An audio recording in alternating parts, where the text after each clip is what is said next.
తెలంగాణలో మరో 5 రోజులు మోస్తరు నుంచి భారీ వర్షాలు కురిసే అవకాశం ఉందని హైదరాబాద్ వాతావరణ కేంద్రం తెలిపింది. అటు ఏపీలోని భారీ వర్షాలు కురుస్తాయని హెచ్చరించింది విశాఖ వాతావరణ కేంద్రం. రాగల 5 రోజుల పాటు ఉత్తర ఈశాన్య తెలంగాణ జిల్లాల్లో భారీ నుంచి అతి భారీ వర్షాలు కురిసే అవకాశం ఉందని వాతావరణ శాఖ వెల్లడించింది.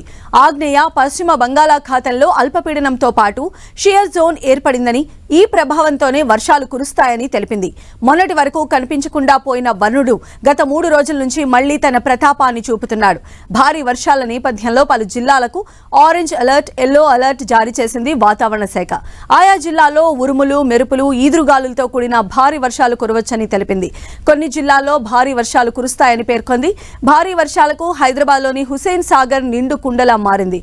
దీంతో ముంపునకు గురయ్యే కవాడిగూడ, మిగిలిన ప్రాంతాల ప్రజలను జీహెచ్ఎంసీ అధికారులు అప్రమత్తం చేశారు.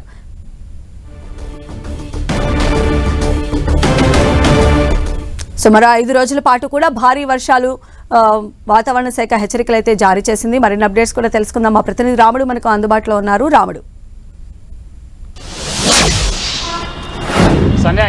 వాతావరణ శాఖ బంగాళాఖాతంలో ఏర్పడినటువంటి ఆవర్తనం కారణంగా వివిధ ప్రాంతాల్లో వర్షాలు కురిసేటువంటి అవకాశం ఉందని చెప్పింది. ప్రధానంగా ఏపీతో పాటు తెలంగాణలోని పలు జిల్లాల్లో కూడా వర్షాలు కురనున్నాయి. ముఖ్యంగా గ్రేటర్ హైదరాబాద్తో పాటు చుట్టుపక్కల ఉండేటువంటి జిల్లాల్లో కూడా ఓ మోస్తారు నుంచి భారీ వర్షాలు ఈ 5 రోజుల పాటు ఉండేటువంటి అవకాశం ఉందని వాతావరణ శాఖ హెచ్చరించింది. అయితే మొన్న సాయంత్రం భారీగా హైదరాబాద్ నగరంలో వర్షం కురవడం, నిన్న మొత్తం కూడా అదే విధంగా మేఘావృతమై ఉండడం, ఈ రోజు కూడా అదే విధమైనటువంటి మేఘావృతమైనటువంటి వాతావరణంతో ఉంది. ఎప్పుడు వర్షం కురుస్తుందనేది అట్లాంటి ఇబ్బందులు ఏమన్నా వస్తే వెంటనే ఎదుర్కోవడానికి అవసరమైనటువంటి సిబ్బందిని జీహెచ్ఎంసీ అలర్ట్ చేసి పెట్టింది. ఇప్పటికే మొన్న కురిసినటువంటి వర్షం కారణంగా హుస్సేన్ సాగర్లోకి వరద నీరు పెరిగి ఎఫ్టీఎల్ లెవెల్కు చేరినటువంటి నేపథ్యంలో ఏవైనా ఇబ్బందులు వస్తే వెంటనే జాగ్రత్తలు తీసుకోవడానికి అవసరమైనటువంటి చర్యలు జీహెచ్ఎంసీ అయితే చేపట్టింది. మరొక వైపు ఈ రోజు అయితే మాత్రం తెలంగాణలోని పలు జిల్లాలకు ఎల్లో అలర్ట్ను జారీ చేసింది.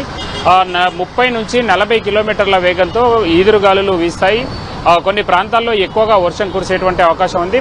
మరికొన్ని ప్రాంతాల్లో అయితే ఓ మోస్తారు నుంచి సాధారణంగా వర్షపాతం నమోదయ్యేటువంటి అవకాశాలు ఉన్నట్టుగా వాతావరణ శాఖ చెప్పింది. అందుకు తగ్గట్టుగా మాత్రం అన్ని విభాగాల అధికారులు మాత్రం అప్రమత్తంగా ఉన్నారు. ప్రధానంగా జీహెచ్ఎంసీ పరిధిలో ఉండేటువంటి విద్యుత్ శాఖ, అదేవిధంగా ట్రాఫిక్, జీహెచ్ఎంసీలో ఉండేటువంటి చెట్లకు సంబంధించి చెట్లు ఏమైనా ఇరిగి పడితే వెంటనే వాటిని క్లీన్ చేసే విధంగా యూబీడీకి సంబంధించినటువంటి సిబ్బంది వీళ్ళందరూ కూడా అప్రమత్తంగా ఉన్నటువంటి పరిస్థితి సిటీలో మనం చూడొచ్చు.